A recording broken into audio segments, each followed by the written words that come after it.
Hey there everybody, it's Mark Curley. I'm back with another how to draw video.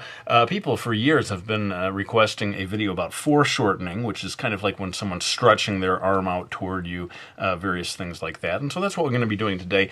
To keep things short though, I'm going to go ahead and do rough guidelines for the figure, and in fact go pretty far along towards drawing everything except for the foreshortened arm, which I will do all real time. So let's go ahead and get in those first rough guidelines.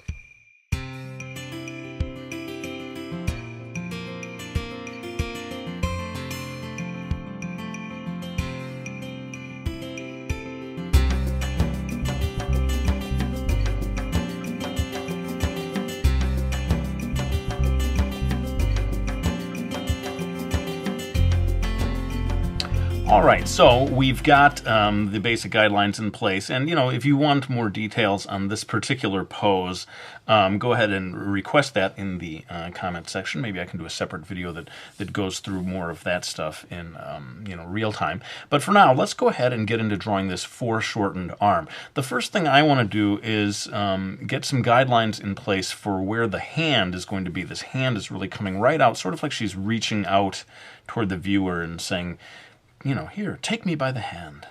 Let me lead you across the meadows to the beautiful cherry blossom trees. It's kind of ridiculous compared to last week. It was like muscle man with testosterone. And now it's, yes, beautiful falling sakura petals. In any case, we give you variety here on the Mark Curley channel. I'm going to begin by drawing the rough guidelines here for this hand, and it's not going to look like a hand at first. I should warn you, it'll look like a weird, I don't know, almost football type shape. It's hard to describe what this is, but for me, I want to get the base of where the fingers are going to come to a stop, basically, and this is going to be the where the palm rests, and then I'm going to come down here and make a very wide kind of curving line.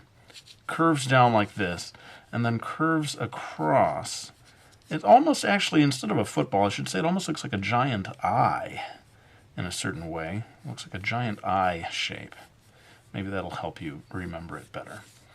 But yeah, if you can replicate this shape, and again, this only applies to this particular hand that I'm going to show you how to draw today, but as a lot of the principles of foreshortening will apply to a variety of outstretched hands.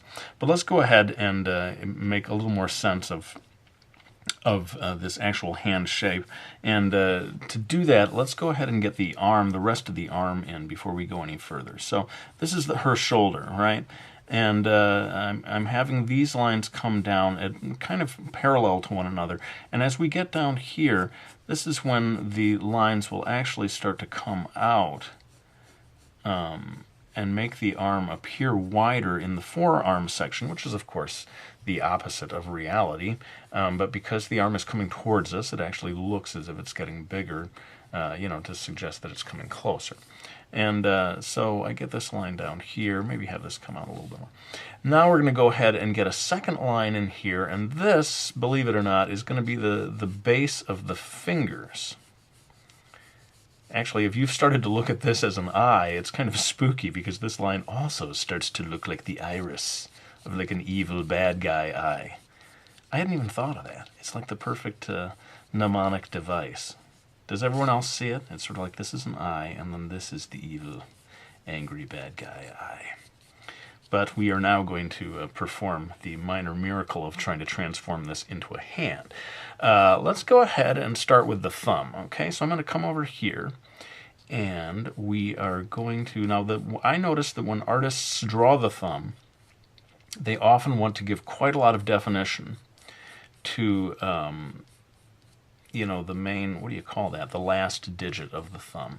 They tend to give it actually more definition than it has even in real life. And by definition I just mean sort of giving it more shape, more clarity in the shape.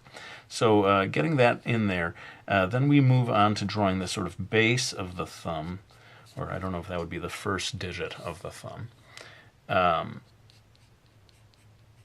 And at this stage, I can move back, and using this first upper guideline, this is going to be where the base of the palm, we begin to indicate the shape of the base of the palm.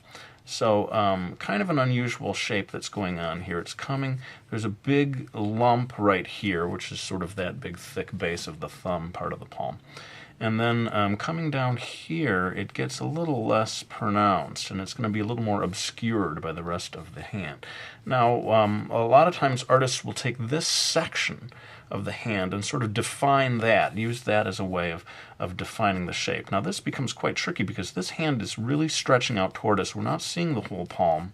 We're seeing, you know, in perspective. I mean, that's what this whole foreshortening exercise is about. We need to imagine what would this palm look like as it's facing toward us. And this is where we get to drawing the fingers, which is finally going to make this start to look like an actual hand. So let's start over here with the pinky. I think that's maybe the best, safest place to begin. And in a certain way, it almost looks like a miniature thumb from this point of view. Going to make this go back like so, and the fingers break into, of course, three. They don't break. I hope they don't break. Don't break your fingers. For this exercise, we must maintain the health of your fingers. They divide, I suppose I should say, into three basic, chunks.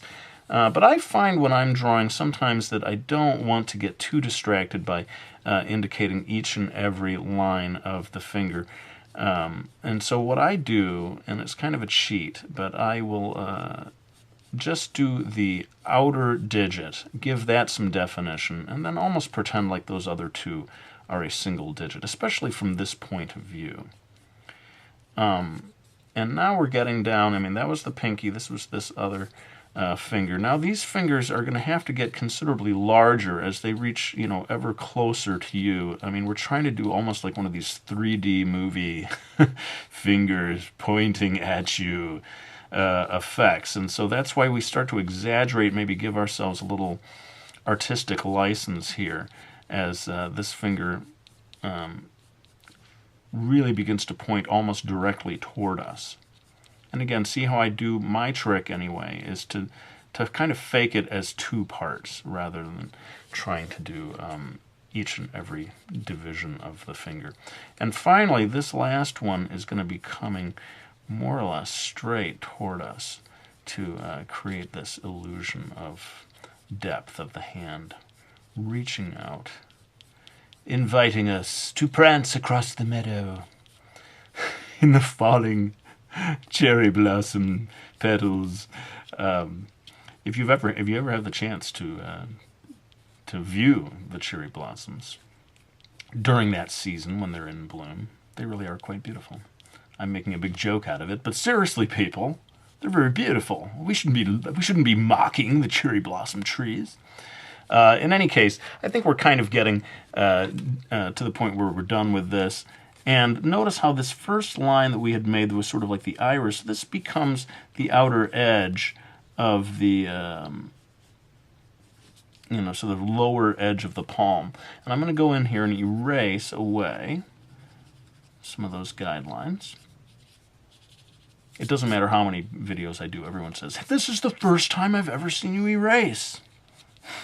The people who've been watching me for years will say, he erases in almost every video, people. I don't know what you're talking about. In any case, we're kind of getting to the basic shape that we need here. And it's time, I think, to move on to drawing some of the wrinkles on this sleeve. And there's no, set in stone way to do this. My feeling is that you're going to have a variety of, let's erase this. Speaking of erasing, let's get this out of the way because we don't need it anymore. You're going to have a variety of roughly horizontal-ish lines.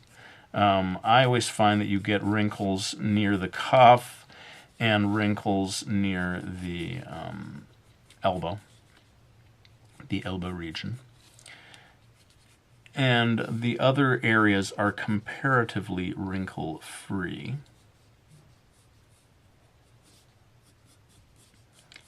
But the main thing here, I think, for getting that sort of foreshortening effect is that you've got that base, those base lines, those rough initial guidelines in the right formation so that it looks like it's getting bigger and bigger as it reaches out toward you.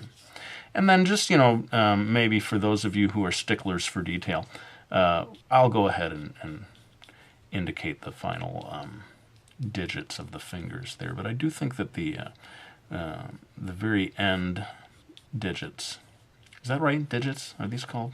It wouldn't be a Mark Curley video if I wasn't questioning at least one of the vocabulary words. Are these things called like digits, or are they finger pieces? And if you get really into the detail of it, you may even find that there's sort of like skin or flesh between each finger, and you're seeing the lower section there. But I think we're ready to maybe go on to final lines here. And maybe I will come back and say a word or two about shading. But we're going to go ahead and do final line work with my trusty black Prismacolor. And then I'll come back to do some shading.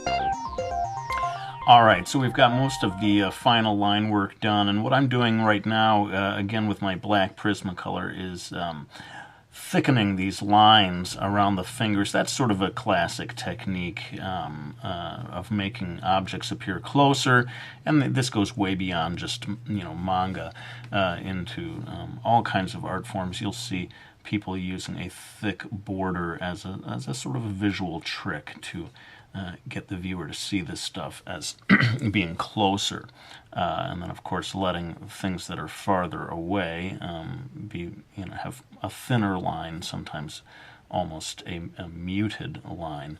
Like I might leave the tree cherry blossoms in a very light pencil-y line, just as my preference. But let's go ahead and get into the shading as I promised. And there's not going to be a whole lot of it to do here, but let's imagine that the light is coming from the upper right, heading towards the lower left, or, more accurately, mostly from the top, with just a little bit of a preference in terms of the light coming more from the right than from the left. And so I'm going in and adding a bit of shading here. I've decided to hold my pencil low to the page and do just a very subtle kind of circling of lines here that creates an area of tone without it being composed of lines. There are lots of different ways. In fact, I've done another video, maybe I'll link at the end, to my video on 3 different ways of adding shading, by which I mean toning, not so much shadow location and placement and so forth. But let's go ahead and use this shading technique to add yet more depth to the hand. And as I said, light coming from above is going to produce shadows on the lower edge, and because we've decided to maybe give a little bit of emphasis of light coming from the right rather than from the left, then you may add a bit more of your shadows correspondingly to the lower left edge of things. Especially on this one, as these objects are turned in space, allowing us to see more of the left-hand side. Our left-hand side always gets confusing. But Mark, it's not her left. That's her, wait a minute, that's her left hand, and then the right-hand side for her is, okay. I think you guys know what I'm trying to say, all right. This lower edge of the thumb is going to get lots of extra shading. And then this whole area down here, which is really kind of the other side of her palm, the back of her hand, can get quite shaded in because there's very little light getting down there. And then you'll see later on, as I carry on to shade the rest of the drawing, that you can also make use of shading to make this pop a little more, right? So you can even, artists will sort of play around with reality even. In this case, it helps us because we know that shadows would naturally fall on this side of her blouse. That we can use that as an added way of making these white fingers pop off the page, right? So see how I'm really kind of going to town, darkening this area right here in particularly dark so that those fingers create that sort of 3D coming at you effect. So, this is tricky stuff, and I do not pretend to be an expert, and someone looking at this may, in fact, say, yeah, it looks a little weird to me, Mark. Guilty as charged. I struggle with these things just like anyone else, and if there's anything about this drawing that is not perfect, my apologies, but I do hope it has helped you a little bit in terms of getting a handle on foreshortening. Well, I'm going to go ahead and in time-lapse finish off the shading, and then we'll be back for a few final words.